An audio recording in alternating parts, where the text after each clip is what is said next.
అయితే గురుగారు ఇదేదైతే మహాలయ విశిష్టత గురించి ఇందులో భాగంగా మరి ఈ రోజున పితృదేవతలు పెట్టుకునే వారికి ఇంటి ముందు ముగ్గు వేయకూడదు అని అంటారు. మరి ఇది ఎంతవరకు నిజం? పితృదేవతలకి తర్పణం అని చెప్పారు తప్ప పెద్దలు కలపడం ఏంటి వాళ్ళని ఎంత కూడా కేవలం అది. అయితే గురుగారు అమావాస్య రోజు పిల్లలు పుడితే వాళ్ళ భవిష్యత్ ఎలా ఉండబోతోంది? కొంతమంది శుభంగా భావిస్తారు, కొంతమంది అశుభంగా భావిస్తారు. శమీ శమయతే పాపం శమీ శత్రునాశనం అర్జునస్య ధనుర్ధారి రామస్య ప్రియదర్శిని. మనకు నవరాత్రులు అనేవి బతుకమ్మ పండుగతో ప్రారంభమవుతాయి. వేద గ్రంథాలలో గాని పురాణ ఇతిహాసాల్లో గాని ఈ యొక్క బతుకమ్మ పండుగ గురించి ఎక్కడ మీకు చెప్పబడలేదు. కర్ణుడికి చనిపోయిన తర్వాత వాడికి తర్పణం ఇచ్చేవాళ్ళు ఎవరు లేరు.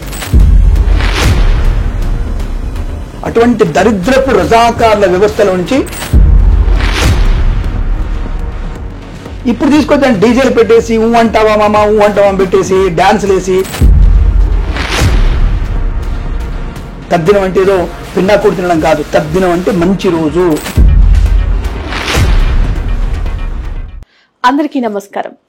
మహాలయ అమావాస్య విశిష్టత ఏంటి? ఆ రోజు పితృదేవతలకు ఏ విధంగా పెట్టుకోవాలి, ఏ సమయానికి పెట్టుకోవాలి, అలాగే బతుకమ్మ పండుగ రోజు గౌరమ్మ దేవిని ఏ విధంగా పూజించుకోవాలి, ఇలా అనేక విషయాల గురించి తెలియజేయడానికి మనతో పాటు ఉన్నారు ప్రముఖ ఆధ్యాత్మికవేత్త జ్యోతిర్విద్ విద్వాంసులు చేబిఎన్ కిరణ్ శర్మ గురువు గారు ఉన్నారు. వారిని అడిగి మరిన్ని విషయాలు తెలుసుకుందాం. నమస్కారం గురుగారు. సమస్త సన్మంగళాని భవంతమ్మా. గురుగారు, మహాలయ అమావాస్య అంటే ఏంటి? దీని విశిష్టత గురించి తెలియజేస్తారా? మాసానా ఉత్తమ మార్గశీర్షం.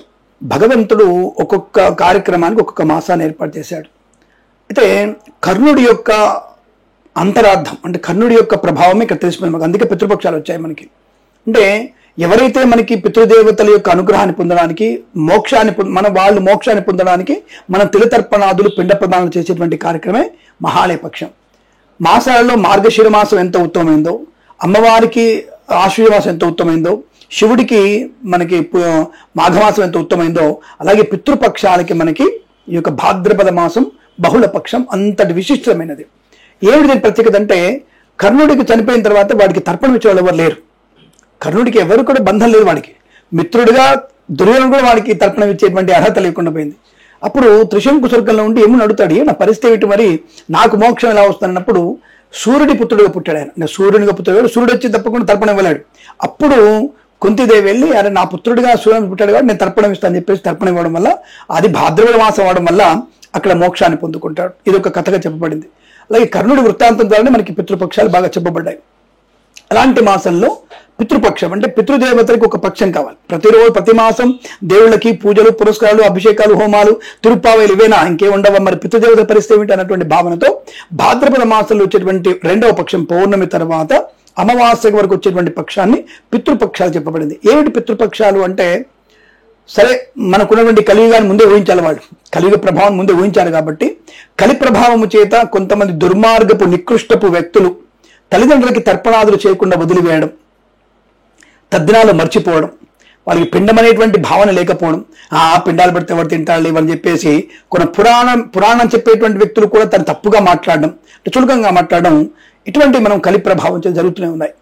కొంతమందికి పాపం 8వ ఏటనే తల్లిదండ్రులు చనిపోతారు. మిగతా బంధువులకి వాళ్ళు ఎప్పుడు ఏతి చనిపోయారో తెలియదు వాళ్ళకి. అలాంటి వాళ్ళ కోసం సరే మనకి గత 2020-21 సంవత్సరంలో కరోనా ప్రభావం వల్ల అనేక మంది చనిపోయారు.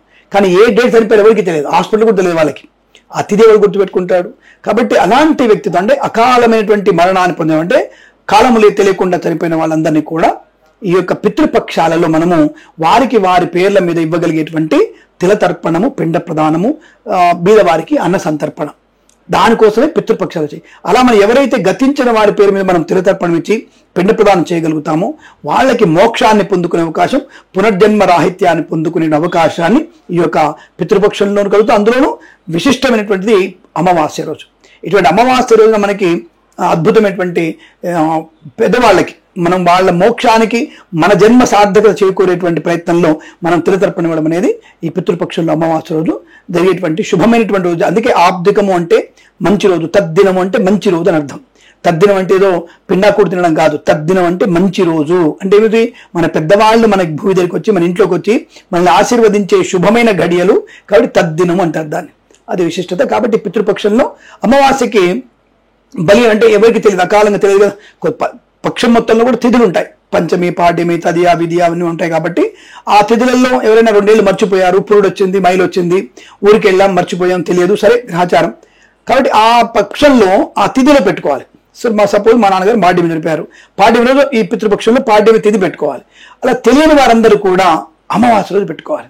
తెలియని వారు, తెలిసిన వారందరూ కూడా ఈ మహాలయం. మరి ఎవరు పెట్టాలి మహాలయంలో అంటే నీకు, నీ యొక్క తల్లికి, తల్లిగారి తల్లిదండ్రులకి, తల్లిగారి మీ నాన్నగారి తల్లిదండ్రులకి, మేనమామకి, మేనత్తలకి ఎవరైతే గతిస్తారో వాళ్ళకి అందరికీ కూడా మనము ఆ మహాలయ పక్షంలో ఇచ్చేటువంటి తర్పణ పిండ ప్రదానమే మహాలయ పక్షం అంటారు. దాంట్లో పవిత్రమైనది, అత్యంత శుభకరమైనది అమావాస్య రోజు. కాబట్టి ఆ రోజు మనం ఇవ్వడం వల్ల పితృదేవతల అనుగ్రహాన్ని పొందుకునేటువంటి ప్రయత్నం చేయవచ్చు. అయితే గురుగారు, ఈ రోజున పితృదేవులకు పెట్టుకునే వారు చాలా మంది ఉంటారు. మరి ఈ పెట్టుకునే వాళ్ళందరూ కూడా ఏ సమయంలో పెట్టుకుంటే మనకి మంచి జరుగుతుంది? సమయ నియమాన్ని ఏమైనా పాటించాలంటే? తప్పకుండా, మంచి ప్రశ్న. అంటే మీరు తెలిసి అడిగినా తెలియక అడిగినా ఒక మంచి ప్రశ్న అడిగారు మీరు. అపరాహ్న వ్యాప్తిలో చేయాలి, అంటే మధ్యాహ్న సమయంలో మన ఈ కార్యక్రమాన్ని చేయాలి. సరే, అందరికీ బ్రాహ్మణుడు అవైలబుల్గా ఉండడుగా, దొరకడు కదా. కాబట్టి సరే అమావాస్య చేసేద్దాం అన్నటువంటి భావనతో ఉన్న వాళ్ళు సరే 10 గంటలు, కనీసం 10 గంటల తర్వాత మొదలుపెట్టి కార్యక్రమం చేస్తే మంచిది.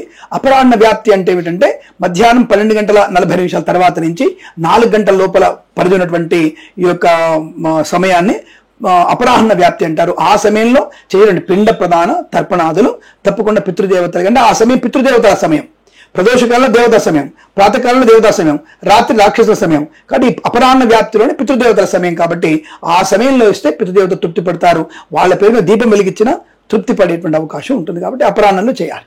అయితే గురుగారు, ఈ తిథిన మనం అందరికీ తర్పణాదాలు ఇవ్వచ్చా? అంటే సంవత్సరం లోపు గతించిన వారి పరిస్థితి ఏంటంటారు? అది మంచి ప్రశ్న. అంటే ఈ సంవత్సరంలో, అంటే ఈ సంవత్సరం సరిపోయే వాళ్ళకి, అంటే దాదాపుగా సపోజ్ మనకి గత జూలైలో చనిపోయారు, 2 పాపం కాలం చేశారు, వాళ్ళపై ఇవ్వడానికి ఉండదు. ఎందుకు? సంవత్సర విమోకం తర్వాతనే చేయాలి. చాలా మంది ఏంటంటే పెద్దల్లో కలిపేశాం, ఇదంతా అబద్ధం, ఇదంతా శాస్త్రంలో ఎక్కడ చెప్పలే, కేవలం మనకు మనమే దాన్ని కల్పించుకోవడం. అంటే ఎలా అయిపోయిందంటే మంది ఇక్కడమ్మా బ్రాహ్మణులు అనే వాళ్ళే పౌరోహిత్యం కాకుండా ఇతర కులాల వాళ్ళు కూడా ఇటువంటి పౌరోహిత్యం అనేటువంటి కార్యక్రమానికి వచ్చేసి 6 మాసాలైంది పెద్దలు కలిపేయచ్చు. కలపడం ఏంటి? అసలు పెద్దలు కలపడం ఏంటి? పితృదేవతకి తర్పణం అని చెప్పారు తప్ప పెద్దలు కలపడం ఏంటి వాళ్ళని? ఇదంతా కూడా కేవలం అది కేవలం మనం అనుకునే బాధ తప్ప సంవత్సర సూతకం, ఏ రోజు ఏ నెలలో ఏ తేదీ చనిపోయారో మళ్ళీ ఆ నెల ఆ తిథి వచ్చేంత వరకు సంవత్సర సూతకం ఉంటుంది. ఆ సంవత్సర సూతకంలోనే వారికి తర్పణాలు పిండాలు ఇప్పించేసి వారికి మోక్షాన్ని కలిగించాలి. సంవత్సరం వరకు మనకి ఏ పండగలు, పబ్బాలు, పెళ్లిళ్ళు పనికిరావు. సంవత్సర సూతకం చేసిన తర్వాతనే ఆ 2వ సంవత్సరం పిల్లని ఈ పితృ తర్పణాలు ఈ మహాలయ పక్షంలో కలపాలి తప్ప అందందు కలపడానికి అవకాశం లేదు, అది పనికిరాదు. అయితే గురుగారు, ఇదేదైతే మహాలయ విశిష్టత గురించి ఇందులో భాగంగా మరి ఈ రోజున పితృదేవతలు పెట్టుకునే వారికి ఇంటి ముందు ముగ్గు వేయకూడదు అని అంటారు. మరి ఇది ఎంతవరకు నిజం అంటారు? అద్భుతం, అది నిజమైనటువంటి మాట. ఎందుకంటే ఇక్కడ దేవతలు కూడా పెట్టారు, దేవుడికి కూడా నైవేద్యం పెట్టకూడదు. పితృదేవతల కార్యక్రమం జరుగుతున్న రోజున పొద్దున పూట మన అభిషేకం, నిత్యార్చన, అభిషేకాదులున్న ఈ అభిషేకాలు నిత్యార్చన ఉంటున్న వ్యక్తులకి ఎట్టి పరిస్థితుల్లో దేవుడికి కూడా నివేదన చేయడానికి అవకాశం లేదు, నివేదన చేయకూడదు. ఎందుకు చేయకూడదు అంటే ఆ రోజు పితృదేవతలకు మాత్రమే నైవేద్యం పెట్టాక మనం దేవతలకి నైవేద్యం పెట్టాలి. అందుకే ఇది ఎలా తెలుస్తుందంటే మీకు బ్రాహ్మణ ఇంటిలో ఎక్కువ తెలుస్తుంది. ఇది అంటే మిగతా ఇళ్లలో ఎంత లేదంటే గబగబా పిల్లలకు పొద్దున్న టిఫిన్ కూడా చేస్తారు. అసలు టిఫిన్ కాదు, నీళ్లు కూడా తాగకూడదు. ఈ తల్లిదండ్రులు చేసేటువంటి శ్రాద్ధ కర్మల్లో మంచిని కూడా తాగకుండా చేయాలి. కాబట్టి అలా చేసుకుంటూ మధ్యాహ్నం తర్వాత వాళ్ళు ఉండలేరు కాబట్టి ఏదో గబగబా పొద్దున్న చేసేది, కానీ అపరాహ్నాలు చేయాలి. దానికి ముందుగా దేవతాలతో చేసుకున్నప్పటికీ కూడా దేవుడి దగ్గర కనీసం ఏ నైవేద్యం పెట్టకూడదు. ఏదో 2 పలుకులు, ఏదో పటిక బిళ్ళ 2 పెట్టాడు తప్ప ఇంకోటి పెట్టడానికి అవకాశం లేదు. అలా వాళ్ళకి దేవుడు నైవేద్యం పెట్టకుండా పితృదేవతలకి పిండ ప్రదానం దగ్గర మనం పెట్టినటువంటి గారెలు కానీ బూరెలు అవన్నీ కూడా నైవేద్యం పిండాలకి పెట్టి బ్రాహ్మణులు భోజనం చేసిన తర్వాత, భోజనం చేసే ముందు అప్పుడు మనకి పితృదేవతలకి, దేవతా విగ్రహానికి నైవేద్యం పెట్టాలి. అలాంటి దేవతలకే మనం నైవేద్యం పెట్టినప్పుడు ఇంటి ముందు ముగ్గు ఎందుకు వేస్తున్నారు? మీరందరంటే ఇప్పుడు ప్రపంచంలో భాగ్యనగరంలో ఎటువంటి పట్టణాల్లో వేసే ముగ్గు అసలు ముగ్గే కాదు. అది ఒక రకంగా చెప్పాలి, తప్పుగా అనుకోదు, కానీ శ్మశానంలో వేసేటువంటి ముగ్గు లాంటిది అది. అంటే రాతి ముగ్గు అది. అసలు రాయి ముగ్గు వేయకూడదు. రాయి ముగ్గు వేయడంలో ప్రయోజనం లేదు, మనకి దరిద్రం అంటుకుంటుంది. బాగా గుర్తుపెట్టుకోండి, మన ప్రేక్షకులు చెప్తున్నా నేను, దరిద్రం అంటుకునేటువంటి అవకాశం ఉంటుంది ఇంటి ముందు రాతి ముగ్గు వేస్తే. రాయి ముగ్గు వేయకూడదు. అసలు ముగ్గు ప్రశస్తం ఏమిటి అని అంటే, ఇప్పుడు పాబ్దికల్లో ఎందుకు వేయాలంటే ముగ్గు అనేది పిండితో చేసేది, బియ్య పిండితో చేసేది. మీరు బియ్య పిండిని పక్షులు కూడా ముట్టుకుంటాయి. అంటే పక్షుల కోసం నైవేద్యంగా పక్షులకి బలి ఇవ్వడం కోసం, అంటే పక్షుల బలి అంటే నివేదన చేయడం కోసం పాతకాలంలో మందంగా వేశారు ముగ్గుని. ఆ ముగ్గులో పుట్నాల పప్పు, కందిపప్పు, ఇవన్నీ బియ్యపప్పు కలిపి వేసారు, అందంగా ముగ్గు ఉండేది. తప్ప ఆ ముగ్గుని ఆ పక్షులు వచ్చేసి అన్ని పక్షులు తినేస్తాయి వాటిని. సాయంత్రం కల్లా ముగ్గు మాయం, మళ్ళీ సాయంత్రం మళ్ళీ వేస్తారు ముగ్గు, ఇంటి ముందు నీళ్లు చల్లి మళ్ళీ ముగ్గు వేస్తారు. అటువంటి ముగ్గు వేయడానికి ఆ ముగ్గు కోసం క్రిమికీటకాలు వస్తాయి, ఆ క్రిమికీటకాలు తినడానికి పక్షులు వస్తాయి. వాటి కోసం ఈ బలుల కోసం చేసినటువంటిది ముగ్గు ప్రక్రియ తప్ప ఆ బియ్య పిండి ముగ్గును వేయడే ప్రధాన అంశం ఇదే. మరి పితృదేవతల కార్యక్రమం ఉన్న రోజున ఎవరికి పక్షి కూడా మనం పెట్టకూడదు, పితృదేవతలకు మాత్రమే ఆ రోజున వాళ్ళకి సమర్పణ చేయాలి. కాబట్టి ఇంటి ముందు ముగ్గు వేయకూడదు. వేస్తే ఆ యొక్క బలి కోసం అంటే పెట్టినటువంటి అన్నం కోసం పక్షుపక్షాలు వస్తాయి కాబట్టి వాడికి ముందు అన్నం పెట్టకూడదు, పితృదేవతలకే పెట్టాలి, సంతృప్తి పడవాలన్న భావంతో ఇంటి ముందు ముగ్గు వేయకూడదు అనేది శాస్త్రంగా చెప్పబడింది. ఇంటి ముందు ముగ్గు వేయకూడదు. అయితే గురుగారు, మరి ఈ రోజున పితృదేవతలకు పెడుతూ ఉంటారు, మరి కేవలం ఈ పితృదేవతలకు వాళ్ళ కొడుకులు మాత్రమే పెట్టొచ్చా, దర్పణాలు సమర్పించొచ్చా, లేదంటే మనవళ్ళు మనవరాళ్ళు మహిళలు కూడా పెట్టొచ్చా, ఎలా ఉంటుందంటారు? తప్పకుండా మంచి ప్రశ్న. అంటే చాలా మందికి అనుమానం ఇది, అంటే ఆడవాళ్ళు చేయకూడదు అనే విషయంలో. ఎందుకంటే గాయత్రి మంత్రం చెప్పకూడదని, కొన్ని మంత్రాలు చెప్పకూడదు అనే విషయం వాస్తవం. మంత్రం అనేది అనుదాత్త ఉదాత్త స్వరాలు ఉంటాయి కాబట్టి కొన్ని చెప్పకూడదు అనేది నేను దాన్ని ఒప్పుకుంటాను. గాయత్రి మంత్రాన్ని ఆడవాళ్ళు చదవకూడదు, వేదం అనేది ఉచ్చరించకూడదు అనేది సుస్పష్టంగా చెప్పబడింది. కాబట్టి దాని గురించి మళ్ళీ ఒక వేరే డిబేట్ పెట్టుకుందాం మనం. అయితే ప్రస్తుతానికి అంశంలో ఎమ్మ అడిగిన ప్రశ్న, ఆడవాళ్ళు తర్పణాలు ఇవ్వచ్చా? ఆడవాళ్ళు తలకొరి పెట్టవచ్చు, శాస్త్రంలోనే ఉంది అది.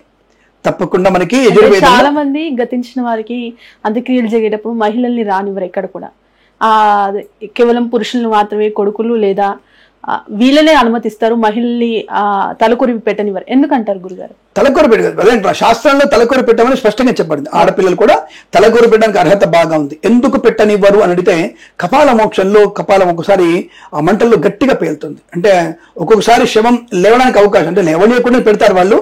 ఒక్కొక్కసారి శవం మండినప్పుడు అంటే శరీరం దగ్గరకు వస్తుంది కదా, బొక్కలన్నీ కూడా ఎముకలు ఒకసారి లేస్తుంది. ఆ లేచిన దృశ్యాన్ని కానీ కపాల మోక్షం వెళ్తున్నప్పుడు చూసినటువంటి దృశ్యం కానీ చూస్తే ఒకవేళ వీళ్ళు పొరపాటున ఇంకా వీళ్ళకి చాలా భయంకరమైన పరిస్థితి కాబట్టి భయపడిపోతారు, అనవసరంగా కంగారు పడిపోయి వాళ్ళు మానసికమైనటువంటి వికలత్వాన్ని పొందుకుంటారు. కాబట్టి ఆడపిల్లకు ఉండేటువంటి కొన్ని మానసిక పట్టుదల తక్కువ, అందరూ జాలిసిబాయిలు కారు కదా, కాబట్టి కొంత మానసిక పట్టుతో తక్కువ ఉంటుంది. కాబట్టి అందరూ ఆడవాళ్ళని శ్మశానం దగ్గరికి రానిచ్చేటువంటి ప్రయత్నాన్ని చేయరు అన్న విషయాన్ని గుర్తుపెట్టుకోండి. ప్లస్ ఇక్కడ మీరు తర్పణం విషయంలో చూసుకుంటే, పిండ ప్రదానం విషయంలో ఆడపిల్ల తలకొరి పెట్టవచ్చు, కర్మకాండలు చేయవచ్చును, తల్లితర్పణాలు ఇవ్వవచ్చును, పిండ ప్రదానం చేయవచ్చును. ఒక ఆడపిల్ల చేయకపోతే కొడుకులు లేరు చనిపోయిన వాళ్ళకి, కొడుకులు లేని వాళ్ళకి పెద్ద కుమార్తె పెద్ద కొడుకు కూడా ఈ యొక్క తర్పణాదులకి పిండ ప్రదానానికి అర్హతగా ఉంటుంది. కాబట్టి చేయవచ్చు, దాన్ని చేయొద్దని ఏం లేదమ్మా, చేసుకోవచ్చు. అయితే గురుగారు, ఈ పితృదేవతలకి అయితే పెట్టుకున్న తర్వాతే అమ్మవారి దేవి నవరాత్రులు అనేవి మనకు మొదలవుతాయి. మరి ఈ రెండింటి మధ్య ఉన్న ఆధ్యాత్మిక సంబంధం ఏంటంటారు? రైట్. అంటే ఇక్కడ ఏమిటంటే పితృదేవతలు ప్రధానంగా ఏర్పడినటువంటిది, అంటే దీనికి దానికి సంబంధం లేదు, అంటే చారిత్రక సంబంధం దానికి ఏమి ఉండదు. కానీ పితృదేవతల కార్యాన్ని సంతృప్తిగా చేసుకొని అప్పుడు అమ్మ అనుగ్రహంతో మన కుటుంబ అంటే ప్రయోజనానికి, కుటుంబపరమైన అభివృద్ధికి మనం అమ్మ సేవ చేసుకునే ప్రయత్నం తప్ప ఈ పితృపక్షాలకి శరన్నవరాత్రికి ఎక్కడ కూడా సంబంధం అనేది లింక్ ఎక్కడ లేదు. కానీ ఒక మనం అనుకోవే విషయంలో మన పితృదేవతలు ముందుగా భావించి పితృదేవతలని మనం వారు పూజించి తర్వాత మన భాగంలో దేవతలను పూజించేటువంటి విధానంగా మనం చెప్పుకోవచ్చు తప్ప ప్రత్యేకంగా పితృదేవతలు అయిన తర్వాత చేసుకునే రూల్ ఏం లేదు. ఆ భాద్రమాలు అలా వచ్చింది. చెప్పా కదా, విష్ణుమూర్తి యొక్క వరప్రసాదము చేత గతించిన వారి ఎటువంటి పితృతర్పణ చేసి ఆ తదుపరి అమ్మవారి నవరాత్రి ఉత్సవాలు మనకు గంభీరంగా అంగరంగా చేసుకునే అవకాశం ముందు పితృదేవతలు తర్వాత దేవతలు భావనతో చెప్పబడింది తప్ప దానికి ఎక్కడ కూడా లింక్ అనేది ఏమీ లేదు. అయితే గురుగారు, అమావాస్య రోజు పిల్లలు పుడితే వాళ్ళ భవిష్యత్ ఎలా ఉండబోతోంది? కొంతమంది శుభంగా భావిస్తారు, కొంతమంది అశుభంగా భావిస్తూ ఉంటారు. ఒకటి గుర్తుపెట్టుకోండి, ఇప్పుడు మీరే ఉన్నారు, మనకి ఇప్పుడు శరన్నవరాత్రులు అయిపోయిన తర్వాత వచ్చేటువంటి ముఖ్యమైన పండుగ ఏమిటి? 10 రోజులలో 15 రోజులు వచ్చేటువంటి ముఖ్యమైన పండుగ మీకు అమ్మవారి లక్ష్మీ పండుగ. మరి లక్ష్మీ ఎప్పుడు పుట్టారు? అమావాస్య. మరి ఇప్పుడు మీ నోటి నుంచి అమావాస్య లక్ష్మి పుట్టినప్పుడు ఆ పిల్లలు పుడితే అరిష్టము అశుభం అనుకునేటువంటి అవకాశం ఎవరికి ఉందంటారు? అలా ఎవరు అనుకోవట్ల. కేవలం మనం సోషల్ మీడియాలో కొన్ని ఛానల్స్లో కొంతమంది తెలివి లేనటువంటి వ్యక్తులు, అంటే వారు జ్యోతిష్య పండితులుగా చెప్పుకునేటువంటి అపండితులు వాళ్ళు. సో వాళ్ళు చెప్పేటువంటి మాటలు మీరు నమ్మాల్సిన అవసరం లేదు. మీరుతో చెప్పించాను. ఇప్పుడు భాద్రపద ఆశ్వయ మాసంలో అమావాస్య రోజు లక్ష్మీదేవి పుట్టిందని మీకే చెప్తున్నాను, మీరే చెప్పారు నోట్లోంచి. సో కాబట్టి నేను ప్రత్యేకంగా చెప్పక్కర్లేదు. కాబట్టి లక్ష్మీదేవి పుట్టిందే అమావాస్య రోజు కనుక ఆడపిల్ల పుట్టినా మోపిలాడు పుట్టినా ఆ రోజు అరిష్టం జరుగుతున్నది అబద్ధము, అలా జరిగే అవకాశం లేదు. కొన్ని నక్షత్రాలు జ్యేష్ఠాది మూలా నక్షత్రాలు కానివ్వండి, తర్వాత మనకి కృత్తికా నక్షత్రం కానివ్వండి, రోహిణి నక్షత్రం కానివ్వండి, పుష్యమి నక్షత్రం కానివ్వండి, తర్వాత కొన్ని నక్షత్రాలు మాత్రం శాంతి నక్షత్రాలు ఉంటాయి. ఆ నక్షత్ర రాక్షిగణ దోషం వల్ల వారికి శాంతి చేసుకుని పెద్ద శాంతి ఉంటుంది. ఇప్పుడు మీకు పుష్యమి, తర్వాత మఖ, తర్వాత మూల, జ్యేష్ఠ నక్షత్రాలు పుట్టిన వారికి చాలా పెద్ద శాంతి ఉంటుంది. దానివల్ల ఇండికేషన్ ఏమిటంటే తాతలు, బాబాయిలకి, పిన్నులకి, అత్తలకి, మరి తర్వాత తల్లిదండ్రులకి, శిశువుకి కూడా ఏదన్నా ప్రమాదం జరిగినటువంటి ఇండికేషన్ చేస్తుంది. కాబట్టి ఆ నక్షత్రాలకి నక్షత్ర జపము, నవగ్రహ జపము, ఆయుషోహమం చేసుకోవాల్సిందే. దానం కూడా తప్పకుండా ఇవ్వాల్సింది తప్ప అమావాస్యలను పుట్టిన వాళ్ళకి స్పెషల్గా నష్టము జరగదు, జరిగే అవకాశం లేదు. అయితే గురుగారు, మనకు నవరాత్రులు అనేవి బతుకమ్మ పండుగతో ప్రారంభమవుతాయి. మరి ఈ నవరాత్రుల్లో మొదటి రోజు బతుకమ్మ పండుగతో పాటు మనం ఇంట్లో గౌరమ్మను కూడా చేసుకుంటాం. మరి ఆ గౌరమ్మను బతుకమ్మతో పాటు తీసుకెళ్ళొచ్చా? మళ్ళీ మనం తిరిగి ఆ గౌరమ్మను ఇంటికి తీసుకురావచ్చా? రైట్. ఇక్కడ మీకు బతుకమ్మ పండుగ అనేది శాస్త్రీయ దృక్పథం ఎక్కడ లేదు. అంటే శాస్త్రీయ కోణంలో వేద గ్రంథాలలో కానీ పురాణ ఇతిహాసాల్లో కానీ ఈ యొక్క బతుకమ్మ పండుగ గురించి ఎక్కడ మీకు లేదు, చెప్పబడలేదు. కానీ 86 సంవత్సరాల నుంచి ఒక బతుకమ్మ పండుగ బ్రహ్మాండంగా జరుగుతోంది. కేవలం ఇది తెలంగాణ సంప్రదాయబద్ధమైనటువంటి విశిష్టమైనటువంటి నవరాత్రి ఉత్సవం. విశిష్టమైందే, అత్యంత విశిష్టము. ఒక శరన్నవరాత్రుల కంటే కూడా గంభీరంగా, గౌరవంగా, ఆధ్యాత్మికత చేసుకునేటువంటి పరమ పవిత్ర పండుగ. ఒక రకంగా మనం చెప్పాలంటే నవరాత్రుల్లో మనం ఎంతగా వైదికమైన నిష్టలో ఉంటామో వాళ్ళు గిరిజనులు, గిరిజన పుత్రులు, గిరిజన పుత్రికలు, గిరిజన మాతృలు అందరూ కూడా అంగరంగ వైభవంగా అమ్మవారి ఉత్సవం జరుపుకునే తత్వం ఎందుకు వచ్చిందంటే అసలు బతుకమ్మ ఎందుకు వాళ్ళు ఎందుకు రాలేదంటే, ఒకటి గిరిజనులు స్వతహాగా మనతో కలవరు. అంటే లౌకిక ఉన్నటువంటి వ్యక్తులతో వాళ్ళు కలవరు. వాళ్ళ వస్త్రధారణ, వాళ్ళ వేషధారణ, వాళ్ళ తిండి అంత వేరు. మనతో వాళ్ళు అనుసంధానం అయ్యే అవకాశం కష్టాలు. ఇప్పుడు కొద్దిగా బయటికి వస్తున్నారు. ఆ బయటకు వచ్చి వాళ్ళు బాధపడుతున్నారు. నిజం చెప్పాలంటే వాళ్ళ అడవిలో ఉండి సుఖంగా ఉన్నారు. వాళ్ళు తినే తిండి కానివ్వండి, ఆ యొక్క జంతువులతో అనుబంధం, ప్రేమ పెంచుకోవడం వల్ల వాళ్ళకి ఎక్కడ నష్టం కలగలే. ఇప్పుడు మన దండకారణ్యంలో వచ్చినటువంటి కొంతమంది మేము దేశాన్ని ఉద్ధరిస్తాం, దేశాన్ని బాగు చేస్తాం, గిరిజనులు కాపాడుతామని చెప్పేసి వాళ్ళు వెళ్ళి పోలీసులకు వాళ్ళకి వెళ్ళి గొడవలు అయిపోయి గిరిజనులు పాపం చాలా ఇబ్బంది పడుతున్నారు తప్ప ఇంకోటి ఏం లేదు.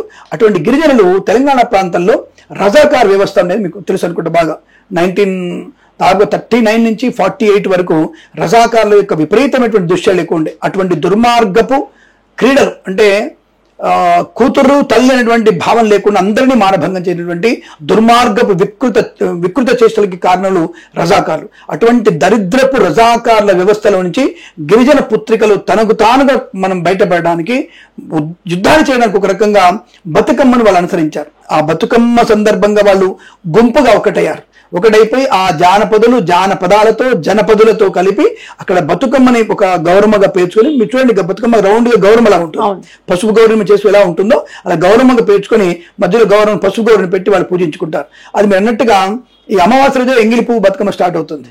ఆ రోజు స్టార్ట్ అయ్యి చాలా మంది సద్దుల బతుకమ్మ అని చేస్తారు.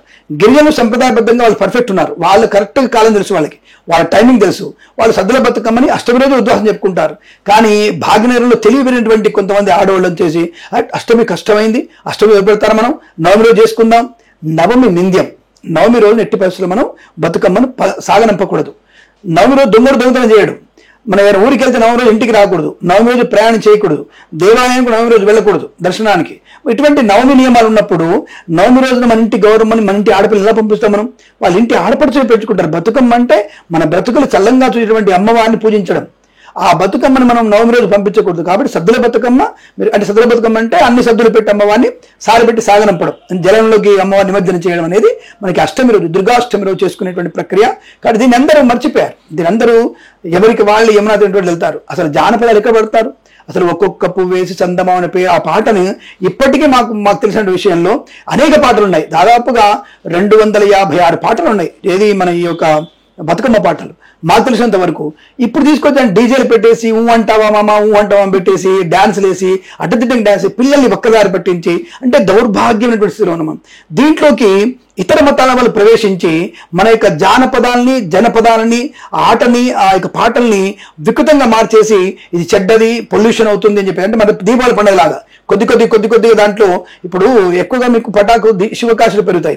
ఆ శివకాశులు దాన్ని దట్టించి బాంబులు ఎక్కువ మోతమోటి చేసేసి దాన్ని వాళ్ళు స్ప్రెడ్ చేసేసి ఆ రాష్ట్రం అంతా ఏమిటి, ఈ యొక్క సదాధర్మానికి వ్యతిరేకంగా రాష్ట్రం ఆ ప్రభుత్వం అంతా కూడా. అటువంటి ప్రభుత్వంలో వారి బాంబులు పేల్చి సుప్రీంకోర్టుకి వాళ్ళే కోసేస్తారు.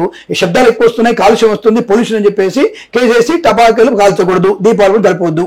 2 రోజుల దీపాలు వెలిగిస్తాం మనం. ఆ దీపంలో వీళ్ళందరూ కూడా మూత్రం పోస్తారో లేకపోతే ఉమ్మేస్తారో అలాంటి తయారు చేసి వీళ్ళు దీపం పొల్యూషన్ వస్తుంది కాబట్టి దీపం పెట్టొద్దు అంటాడు. అంటే కొన్ని రోజుల తర్వాత దీపావళి పండుగ వద్దు మనకి, దీపావళి పండుగ చేయకూడదు. కానీ మతాబులు కాల్చుకోవచ్చు, చిన్న చెట్టు వేసుకోవచ్చు, దీపాలు వెలిగించటువంటి కామన్ సెన్స్ లేదు. ఎవడు ఇంతమంది ఘాటుగా పేల్చామని చెప్పారు? నేనేమిటే అంటా, నేను మన పండుగల్ని ఆపేగల శక్తి ఎవరికి ఉండదు. కానీ మనం పొల్యూషన్ కూడా చేయొద్దుగా. ఇలా ఇప్పుడు బతుకమ్మ పండుగ కొన్ని రోజులు పోయిన తర్వాత పక్కింటి వాడే ఫోన్ చేస్తాడు కాంప్లెక్స్ లో, మాకు పొల్యూషన్ ఎక్కువ వస్తుంది, మాకు పొల్యూషన్ అదంటాడు. అంటాడు ఎంత డిజిబుల్ ఉంది, 40 డిజిబుల్ దాని సార్, ఎస్ స్టాప్ ఇట్, దాని బంద్ చేయమంటాడు. అంటే హఠాత్తుగా పొల్యూషన్ ఆపేస్తాడు. అంటే కొన్ని రోజులు పోయిన తర్వాత బతుకమ్మ లేదు, మనం ఫోటో చూసుకోవాల్సిందే. ఫలానా 2025లో బతుకమ్మ పండుగ ఉండేది, మనం బాగా చేశారు అని మన తర్వాత చెప్పుకునే పరిస్థితి ఏర్పడుతుంది. కాబట్టి జానపదులు వాళ్ళు పాడుతుంటే వినాలి, మనం లయబద్ధంగా వాళ్ళు పాడే పాటలు వినాలి తప్ప అది కాస్త పోగొట్టేసి డీజేలు పెట్టేసుకొని ఎవతో ఒకటి పాడుతుంటే, ఆ బూతు పాట పాడుతుంటే అది విని మనం ఎంజాయ్ చేస్తుంటే సరైనటువంటి వస్త్రదానం లేకుండా అసలు గోచి కట్టుకుని వస్తారు వాళ్ళు. జానపదం వాళ్ళు గోచి కట్టుకుని వచ్చి కోలాటాలతో చప్పట్లతో ఆడతారు దాన్ని. అంటే చప్పట్టుకోవడం వల్ల, తిరగడం వల్ల, మోకాళ్ళ యొక్క ఆంటిగ్రేషన్ వల్ల మోకాళ్ళ నొప్పులు పోతాయి, పాదాల నొప్పులు పోతాయి, చేతుల వల్ల పల్స్ రేట్ బాగా పెరుగుతుంది, అనుకూలంగా ఉంటుంది. ఇన్ని ఉన్నటువంటి ఉపయోగంలో నువ్వు వేసే 3 మార్తో గుండె నొప్పులు వస్తున్నాయి. ఆ 3 మార్ 4 మార్ 5 మార్ కొట్టడానికి వస్తుంది, వినడానికి వస్తుంది, వేయడానికి వస్తుంది, గుండె నొప్పులు అందుకే వస్తున్నాయి. గుండె నొప్పులు హఠాత్తుగా చనిపోయేది అందుకే కారణం. అంటే ఊహించినటువంటి ప్రక్రియ మనకు జరుగుతుంది కాబట్టి, అంటే వారి పండుగల్ని నాశనం చేసే ప్రక్రియ అంటాను నేను. కాబట్టి ఇటువంటి విషయంలో కాస్త జాగ్రత్తగా ఉంటూ బతుకమ్మ పండుగని అంటే అదే అంటే అమ్మవారు ఏమంటుంది, బతుకమ్మ నీ బతుకు మమ్మల్ని బాగు, మా బతుకుని బతికించమ్మా అని చెప్పడం కోసం గిరిజనులు రజాకారాన్ని చంపడానికి వాళ్ళు గ్రూపుగా ఏర్పడి వాళ్ళే అమ్మవార్లుగా తయారై ఆ రథాకారాన్ని అంతముందు ప్రక్రియలో బతుకంగా శరన్నవరాత్రి కంటే ఉత్సవంగా వాళ్ళు గ్రాండ్గా చేసినటువంటి ఉత్సవం బతుకమ్మ పండుగ చెప్పబడింది. ఆ బతుకమ్మ పండుగ వైశిష్టతని మన అందరూ పాలు పంచి కూడా తెలుస్తుంది. అంటే ఇది తెలంగాణకు సంబంధించి కాదు, వాళ్ళ ఆత్మస్థైర్యానికి ప్రతీక, ఆడపిల్లకి ఆత్మస్థైర్యానికి ప్రతీకగా బతుకమ్మ పండుగ చెప్తాను నేను. అంటే సాక్షాత్ అమ్మవారే. ఆ తర్వాత దశమి వస్తుంది, అష్టమి వరకు కార్యక్రమం జరుగుతుంది. ఆ తర్వాత వాళ్ళు అమ్మవారిని కొలుచుకొని ఆనందంగా వాళ్ళు ఎంజాయ్ చేస్తారు. అయితే గురుగారు నాకు ఒక సందేహం, మరి బతుకమ్మ పండుగ అనేది మహిళలందరూ కూడా ఎంతో సంతోషంగా జరుపుకునే పండుగ, అమ్మవారిని పూజించుకునే పండుగ. మరి తెలంగాణలోనే ఈ పండుగను ఎందుకు జరుపుకుంటారు, ఆంధ్ర రాష్ట్రంలో ఈ పండుగను ఎందుకు జరుపుకోరు అని అంటారు? అంటే ఒక ఇప్పుడు జానపదులు చేసుకునే శరన్నవరాత్రులే, జానపదులు గిరిజనులు వాళ్ళ అడవిలో చేసినటువంటి శరన్నవరాత్రులు ఇవి తప్ప మనం బయట చేసినటువంటి ఇతర రాష్ట్రాలు చేసిన శరన్నవరాత్రులే గిరిజనులు వాళ్ళు చేసుకునే బతుకమ్మ పండుగ, అంతే తేడా. ఇప్పుడు బెంగాల్ వాళ్ళు చేసేటువంటి ఉత్సవాలు దానికి వేరే పేరు ఉంటుంది, రాజస్థాన్లో వేరే పేరు ఉంటుంది, మధ్యప్రదేశ్లో వేరే పేరు, ఇప్పుడు కేరళలో వేరే పేరు, నవరాత్రి ఉత్సవాలు కానీ పేర్లు వేరు. అటువంటి పేర్లు వేరుటువంటి వ్యక్తులలో వాళ్ళు పెట్టుకోవడమే.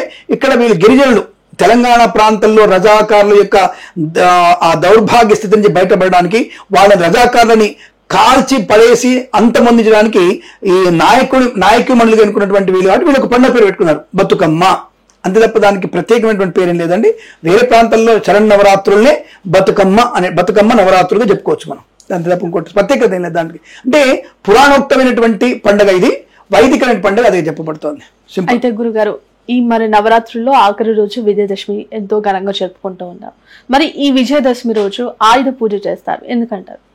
ఆయుధ పూజ విజయదశమి రోజు చేయరు. విజయదశమిలో ఆయుధ పూజ కాదు, విజయదశమి రోజున కేవలం ఈ యొక్క బంగారం పంచుకోవడం, అంటే శమి పూజ చేసుకోవడం, ఇదే పండుగ తప్ప ఆ రోజు కలశోద్వాసన, అలాగే దేవాలయ సందర్శన, అందరికి పెద్దలకు నమస్కరించడం, పెద్దల పూజ చేసుకోవడం, శమి పూజ చేసుకునే అవకాశం అనేది ఉంటుంది. అదే రోజు మీకు ఈ ఆయుధ పూజ అనేటువంటి ప్రత్యేక మాట మీరు అడిగారు కాబట్టి దుర్గాష్టమి రోజు, ఏ రోజైతే మన గిరిజనులందరూ కూడా వారందరూ కూడా అమ్మవారిని సాగనంపుతారు బతుకమ్మని, ఆ రోజు వాళ్ళు ఆయుధ పూజ చేసుకుంటారు, వాళ్ళ కొడవళ్ళకి అవన్నిటికీ అష్టమి రోజు పూజ చేసుకుంటారు. అలాంటి ఆ దుర్గాష్టమి రోజు మన వాహనాలకి, యంత్రాలకి, కంప్యూటర్కి, పోలీస్ స్టేషన్ ఉన్నటువంటి ఆయుధాలకి, మిలిటరీ వాళ్ళ దగ్గర ఉండే ఆయుధాలకి, ఇతరత్ర మనం ఉపయోగించుకుని మన బతుకుకి ఆధారమైనటువంటి ప్రతిదీ మనకు ఆయుధమే.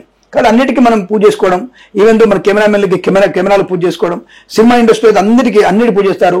స్కూటర్ పనిచేసే వాడు కూడా పానాలకి వాటికి స్కూటర్లకు పూజ చేసుకోండి. ఆయుధం అనేది ఏమిటి, మన బ్రతుకుని ముందుకు తీసుకెళ్తున్నటువంటి ఏదైనా సరే దేవుడితో సమానం చేయ భావనతో సనాధర్మంలో అన్నింటినీ పూజించడం, చెట్టు చేమ పుట్ట అన్నింటినీ పూజించే విధానమే దుర్గాష్టమి రోజు ఆయుధ పూజ చేసుకుంటే మనకి కడుపు నిండా అన్నం దొరుకుతుంది, మన ఈ ఆయుధం వల్ల మన జీవన ప్రయాణం బాగా సాగుతుంది, మనకి మంచి బతుకుంటున్న భావంతో వాళ్ళు ఆ అష్టమి రోజు దుర్గాష్టమి రోజు ఆయుధ పూజ చేసుకోవాలి. నవమి రోజు తప్పకుండా ఇంటికి దిష్టి తీసే పూజ ఉంటుంది. విజయదశమి రోజున మనకి 3 పూజలు ఉన్నాయి, 3 పండుగలు. ఒకటి అమ్మవారి ఉద్వాసన, అమ్మవారి తీర్థం తీసుకోవడం, కొత్త బట్టలు వేసుకోవడం. అప్పుడు అడవికి వెళ్తాం మనం. ఈ విజయదశమి రోజున రాజరాజేశ్వరి అమ్మవారిని పూజించి అడవికి వెళ్ళాలి మనం. అంటే ఊరికి బయటికి వెళ్ళాలి, వెళ్ళి అక్కడ శమీ పూజని పూజ చేసుకోవాలి. ఆ శని చెట్టును పూజ ఏంటంటే 2 కారణాలు. ఒకటి శని యొక్క ప్రభావాన్ని పోగొట్టుకోవడానికి, మనకున్నటువంటి సమస్త శనిపీడ తొలిపోవడానికి శని చుట్టూ ప్రదక్షిణ చేయాలి. రెండవది ద్వాపర యుగంలో కృష్ణ పరమాత్ముని ద్వారా సలహా ద్వారా పంచపాండవులు ఆ శమీ వృక్షం పైన తమ ఆయుధాలు దాచుకుంటారు, గాంధీవంతో సహా. ఈవెంతో మనకి కృష్ణ పరమాత్ముడు ఆ యొక్క సుదర్శన చక్రం అక్కడ దాచిపెడతాడు ఆయన. అవన్నిటిని కూడా మోయగలిగే శక్తి ఉన్నది కేవలం శమీ వృక్షానికే. అటువంటి శమీ వృక్షం జాగ్రత్తగా కాపాడి మళ్ళీ అజ్ఞాతవాసం అయిపోయిన తర్వాత వీళ్ళకి మళ్ళీ తిరిగి ఇచ్చేయడం వల్ల ఆ చెట్టుకి పుణ్యప్రాప్తిని కలిగించాడు. ఆ చెట్టుని ఎవరు ముట్టుకుంటే వాళ్ళకి సమస్తమైనటువంటి పాపాలు తొలగిపోవుగా కానిటువంటి కృష్ణుని వరప్రసాదం చేత ఆ చెట్టును ముట్టుకోవాలి మనం వెళ్ళి. అదొకటి. అంటే పాండవుల యొక్క అంటే కృష్ణ ప్రభావం చేత మరి చెట్టును ముట్టుకొని ప్రదక్షిణ చేసుకోవాలి. అలాగే మరి చాలా మంది స్వామి అక్కడ రాముడి గురించి కూడా పూజ చేస్తారు, రావణ సంహారం చేస్తారు, రావణ దహనం చేస్తారు. అంటే ఇక్కడ 3 విషయాలు. ఒకటి మనకి కృతయుగంలో ఒక కార్యక్రమం జరిగింది, ఇదే ఆశ్వయుజ మాసంలో దశమి రోజున. ద్వాపర యుగంలో అదే దశమిలో జరిగింది కాబట్టి పాండవులు ఇక్కడికి వచ్చారు. రాముడు త్రేతాయుగంలో రావణాసుడు చెప్పినటువంటి తిథి కూడా అదే కాబట్టి ఆయన అక్కడికి వచ్చాడు. ఇక్కడ 3 పనులు కలుపుకొని చేసేటువంటి ఒక ఔన్నత్యము శుభయోగం కలిగింది కాబట్టి మనం రావణ దహనం, శమీ పూజ, అమ్మవారి పూజ 3 కలిపి చేసుకున్నటువంటి ఒక ప్రణాళికబద్ధంగా తయారైంది కాబట్టి అందరూ కూడా ఒక్కొక్క ప్రాంతంలో ఒక్కొక్క విషయంలో దాన్ని ఈ యొక్క పండుగ జరుపుకుంటూ ఆనందాన్ని పొందుకునే ప్రక్రియ ఉంటుంది. అక్కడ మనము శమీ చెట్టుకి పూజ చేసేటప్పుడు మనం తప్పకుండా పెట్టాల్సినటువంటి ఒక మంత్రం ఏంటంటే శమీ శమయతే పాపం శమీ శత్రునాశనం అర్జునస్య ధనుర్ధారి రామస్య ప్రియదర్శిని. శమీ శమయతే పాపం శమీ శత్రునాశనం అర్జునస్య ధనుర్ధారి రామస్య ప్రియదర్శిని అన్న శ్లోకాన్ని చదువుకోవడం కానీ ఒక పేరు మీద రాసి అక్కడ కూర్చుతారు. అందరూ కూడా ఆ యొక్క చెట్టు మొదట్లో పెడతారు. అలా పెట్టి చెట్టుకు ప్రదక్షిణ చేసుకొని బ్రాహ్మణి చేత అక్షతలు వేసుకొని ఆ జమ్యాగం తీసుకొని పెద్దలకి ఇచ్చి వాళ్ళ ఆశీర్వచన నమస్కారం చేసుకోవడమే శమీ వృక్షం యొక్క అనుగ్రహాన్ని పొందుకోవడం. శనీశ్వరి పీడా పరిహారార్థం అంటే శనేశ్వరుడి పీడా పరిహారార్థం పెద్దల యొక్క అనుగ్రహాన్ని పొందుకోవడం అష్టైశ్వర్య ప్రాప్తి కొరకు మనం ఆ రోజున విశేషంగా దసరా మహోత్సవాన్ని జరుపుకునే ప్రక్రియ అక్కడితో పూర్తవుతుంది. ఆ తర్వాత ఇంటికి వచ్చి మళ్ళీ భోజన తాంబూలా స్వీకరించి అమ్మవారి దేవి భాగవతాన్ని పురాణ ఇతిహాసాలు విని ఆనందపడేటువంటి అవకాశాన్ని వినియోగించుకోవాలి. అయితే గురుగారు, మహాలయ అమావాస్య విశిష్టత గురించి అనేక విషయాల గురించి మాకు తెలియజేసినందుకు ధన్యవాదాలు గురుగారు. అఖండ ఐశ్వర్యమస్తు. నమస్కారం.